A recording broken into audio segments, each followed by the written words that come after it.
Lumipad ang aming team dito lamang sa Tanay Rizal sa may highway. Actually, wala akong planong mag-vlog. Nakita ko lang to.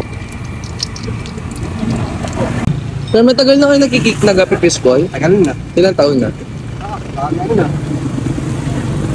Mga 8 taon siguro. Sarap ng sauce nyo kayo gumagawa. Pinakawa. Ano eh. Sahog ko nga sa ranin. Parang gravy na di malaman eh. May tsura mo ang gravy. Talaga ako ng suka eh. Nabagdami ng suka. Tama. 50 na lang tayo, 50. Bigyan mo bigas ko. Kuya, gusto niyo po ba? Gusto niyo po? Ano po? Okay, kuha kayo tayo.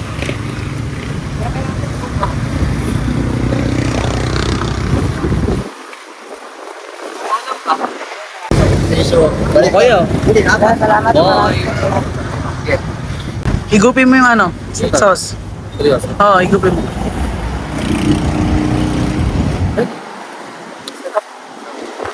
Na, totoo. So, Sarap nito. Promise. Ano pangalan niyo po, Tata? Ano pangalan? Element. Guys, dito na kayo sa ano. Best bola ni Kuya Elmer. Okay mo, brother. Hanap totoo.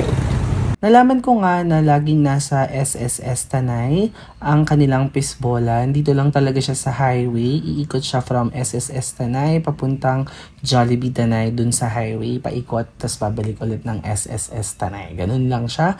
So kung gusto nyong masubukan, legit to, sobrang sarap, promise. Pati yung chicken balls, yung kikiam. Well, actually, nagdala talaga is yung sauce. Kakaiba yung sauce. Isa to sa mga sauce na natikman ko na super duper sarap.